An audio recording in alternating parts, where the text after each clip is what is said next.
tratarlo, como decía, el purín, comparado con el agua urbana, por ejemplo, el purín tiene 3.500 partes por millón, estoy redondeando siempre, puede ser discutible, unas tendrán 3.200, otras 3.700, y un agua urbana tiene menos de 100. Es decir, que el purín en términos de nitrógeno es 35 veces más contaminante que el agua urbana. En materia orgánica parecido, O sea, estamos hablando, cuando alguien piensa, ¿y por qué no se echa la depuradora? Joder, porque necesitarías un depurador, una depuradora enorme, ¿no? Aparte de que las concentraciones son muy altas, necesitarías diluir, sería complicadísimo, ¿no? y costosísimo. Desde el punto de vista del nitrato, ¿qué daños produce? Bueno, pues al final el nitrato, el problema son las famosas nitrosaminas, se pasa al nitrito y se generan nitrosaminas que son cancerígenas, ¿no? Hasta ahora todo el problema de los purines era el nitrato, ¿no? Y en Cataluña es un problema de que hay muchísimas explotaciones concentradas y hay contaminación de aguas subterráneas por nitratos, y muchos pueblos no pueden coger agua de pozo porque están por encima de los límites, que son 50 ppm. Bueno, yo en este ejemplo que os comentaba de Matarraña de Aragón, había una fuente con 300, 400 ppm de nitrógeno, peor que un agua residual urbana, mucho peor, vamos. Entonces, sin embargo, con el tema creciente de la preocupación por el cambio climático, aparece un nuevo factor que hasta ahora no se tenía tan en cuenta, o por lo menos no se tenía tan en cuenta en España, ¿no? Que es el metano. Como sabéis, cualquier materia orgánica digerida en un medio anóxico, sin oxígeno, o sea, en una balsa, el fondo de la balsa o a media balsa, se degrada y produce CH4, que es el metano, que es el gas natural, y CO2, dióxido de carbono, ¿vale? ¿Qué ocurre? Que a nivel de efectos invernaderos el metano es entre 21 y 23 veces, yo soy muchas veces conservador, todo el mundo dice 23, y digo, bueno, en algunas condiciones puede ser 21, entre 21 y 23 veces más efecto invernadero que el CO2. Quiere decir que una tonelada de metano emitida a la atmósfera a nivel de efectos invernaderos es como 22, 23 toneladas de dióxido de carbono.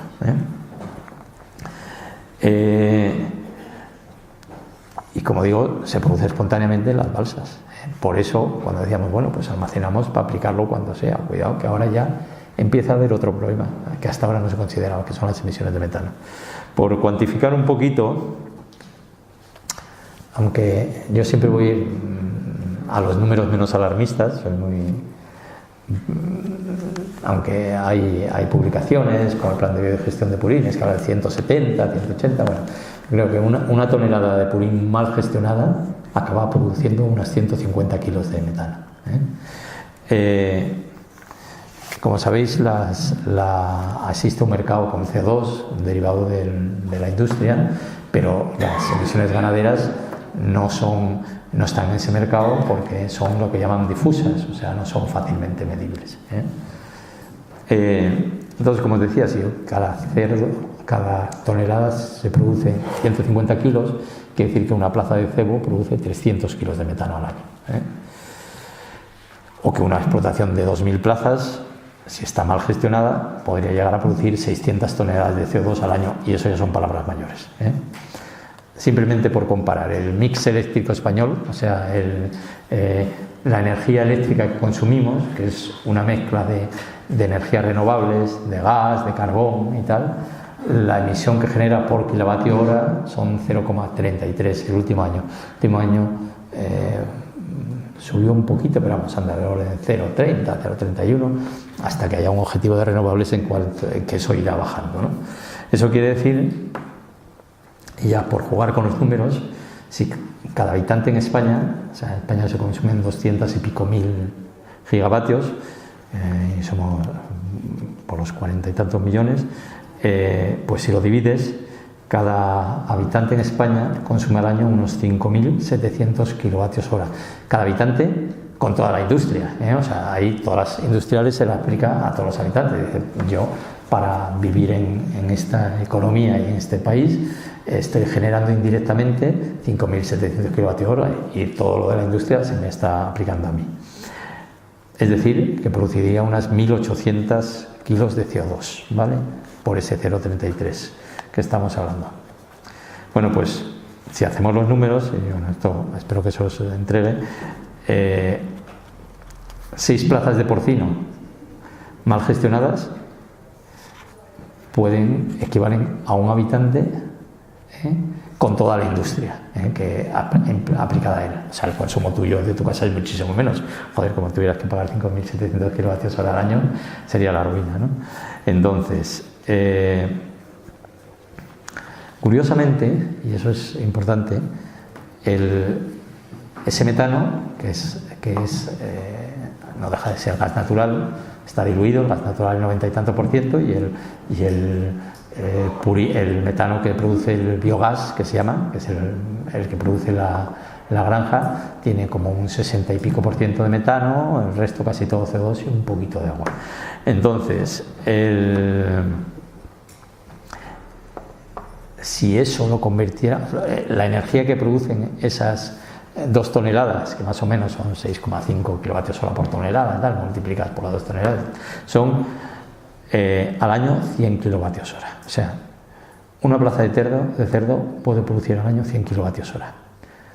Una granja de estas macrogranjas se admite que 40-50 ya está bien, o sea, 40-50 kilovatios hora. Con lo cual, digamos, sería energéticamente autoabastecible. Bueno, es un poco un juego de palabras. ¿Por qué? Porque yo hablo de la energía térmica que contiene el biogás. Cuando hablamos de los 40 kilovatios, ahí hay energía eléctrica, y hay que transformar energía eléctrica en térmica en eléctrica, con rendimientos del 40, del 30 y tantos. Eso quiere decir que, bueno, andarías justo, ¿Y por qué no se hace? Si solucionas el problema del medio ambiente y encima te ahorras la energía, joder, porque es muy caro. O sea, porque una instalación para producir biogás es cara, y una instalación para transformar biogás en energía eléctrica general es muy cara. Solamente al final acaba siendo una instalación con una cierta economía de escala. Y la economía de escala no hablamos de una macrogranja ni de 4.000, ni de 5.000, ni de 10.000 casi. Por eso el plan de biogestión de purines buscaba concentrar algunas y hacer también financiar algunas pequeñas para que se fuera resolviendo el problema, ¿no? Entonces, como veis, ya hemos hablado del agua, hemos hablado del nitrato y hemos hablado del metano, ¿no? La última parte, todo el mundo lo ha oído porque ha estado en prensa y ha sido una batalla tremenda, el problema de la aplicación de los estiércoles en abanico, ¿no? Sabéis que para la PAC, para cobrar las ayudas directas de la PAC, pues no puedes aplicar estiércoles en abanico. ¿Eso dónde viene? Bueno, pues viene de que el Ministerio, y es curioso porque el Ministerio, el anterior director general, que sigue siendo el mismo, de producción agraria, pues cada vez que daba una charla hablaba del amoníaco. O sea, para él no existía el metano, no existía todo. Decía, no, porque nosotros en gases de efecto invernadero estamos bien. Bueno, estamos bien según unos parámetros, porque los difusos tienen unos objetivos, pero claro, de 2030 ya no llegas, o sea, hay que empezar a hacer algo. Pero el problema es que en amoníaco ya les había tirado de las orejas la Comunidad Europea, la Comisión. Entonces dijeron, ¿qué hacemos? Bueno, pues vamos a aplicar medidas y sacan el tema de prohibir el abanico y que se inyecte. A mí me preguntan algunos partidos políticos y ¿qué opinas? Dos en concreto. Yo digo, bueno, hay que apoyar lo del gobierno, y yo creo que no, porque el problema, que es verdad que tiene razón el gobierno, primero tiene una consecuencia a corto plazo tremenda, porque hay que cambiar maquinaria. Los que salen ganando son los vendedores de maquinaria agrícola. O sea, es una medida que se tomó muy rápido, muy fuerte, como sabéis, con contestación de muchas autonomías que ya han legislado en contra para hacer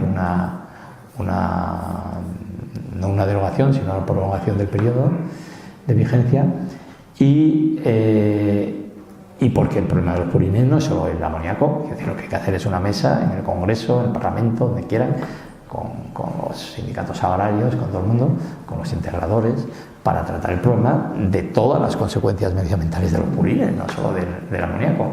Pues esto, el amoníaco les gustó mucho y de repente parece que el único problema que tenían los purines era el amoníaco. Pero simplemente porque les tiraba de las orejas a Europa y porque no querían quedar con el culo al aire en este tema, ¿no? Cuando, bueno, hay otros que son muy importantes. Aparte, también el inyectar amoníaco tiene sus problemas, ¿eh? Inyectar amoníaco en las zonas de alta carga de nitratos, estás aumentando más la carga de nitratos, ¿entiendes? E incluso las medidas muchas veces para no emitir amoníaco, que están en una no es una directiva, es una, ¿cómo se llama? Una decisión de la Comisión sobre mejores técnicas disponibles, a veces va en contra del tema del metano. Si tú no agitas porque emites amoníaco, automáticamente estás produciendo una zona anóxica y produces metano. Entonces, el tema es mucho más complejo que yo, a mi entender, y así lo comenté con los partidos que me preguntaron, yo a mi entender que el tema es mucho más complejo que el tema del amoníaco, es el tema del amoníaco y el tema del resto. Otro tema que os lo comento porque os sonará y porque sale siempre es las emisiones de óxido nitroso. Esto es mucho más reciente, ¿eh?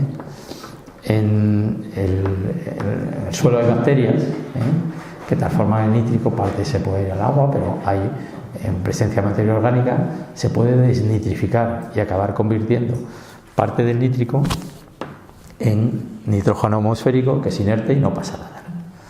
Ese proceso que se produce en la naturaleza a niveles muy pequeños, pero con mucha importancia relativa, porque son muchas hectáreas de suelo, en aquellos sitios donde hay bastante nitrógeno en el suelo hay muchas emisiones, pues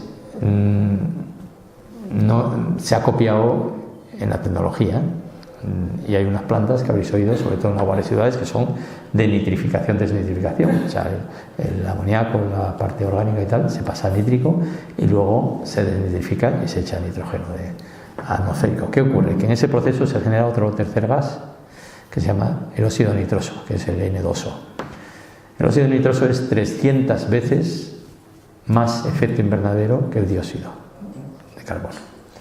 Entonces, este tema, que lo cuento un poco más anecdóticamente, porque realmente hoy todavía no tenemos medios para controlarlo bien, sí que ha dado origen a que las nuevas MTDs de porcino en Europa, en las nuevas explotaciones, hayan prohibido desnitrificar, porque se emiten emisiones incontrolables de N2O, de dióxido de nitroso. Esto simplemente por información, por si algún día lo oís, ¿no? Entonces, ya dicho esto, y ya acabo rápido, en esta primera parte yo creo que tenemos que abrir debates y hablar de esto de las, ¿cómo llamas? De las orquídeas. Sí. Dice, perspectiva y soluciones. Vamos a ver.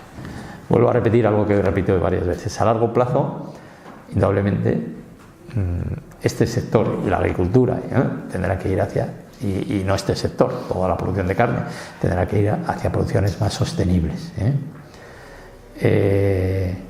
Ya te os voy a decir una curiosidad. Yo, aunque vivo en Madrid, trabajo en Zaragoza sobre todo, y bueno, trabajo en todas partes, pero mucho en Castilla-La Mancha también.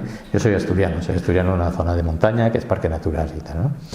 Y no tanto allí, pero sí en zonas altas del Pirineo,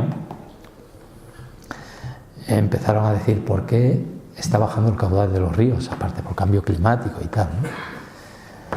Pues una de las razones que se vio en zonas de montaña, de alta montaña, es que antes los pastos de montaña se pastaban. Es decir, en mi pueblo, yo soy un pueblo de 30 habitantes, mi abuela tenía 15 o 20 vacas, las vacas estaban en verano en los pastos. Ahora los pocos que quedan los han ido concentrando, también los mandan, pero mucho menos. Entonces los pastos han ido degenerando y han ido pasando muchos a bosques, ¿verdad? Y claro, el de pasar pastos o zona de monte bajo a bosque significa un consumo de agua tremendo, ¿no? Entonces ha bajado caudales, sobre todo en zonas del Pirineo, muchas veces por la retrocesión de la ganadería extensiva, ¿no? Entonces una anécdota que que me explicó una vez un ingeniero de montes, ¿no? Será cuestionable en parte, pero es curioso. Entonces,